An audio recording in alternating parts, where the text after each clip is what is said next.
केतन कमाई बाए दीदी कि केतन कमाई बाए भैया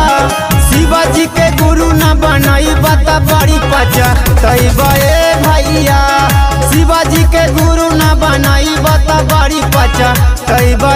दीदी कि केतन कमाई बाए दीदी कि केतन कमाई बाए भैया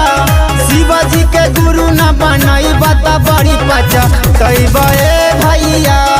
शिवाजी के गुरु न बनाई बता बड़ी पचा तैबे दीदी।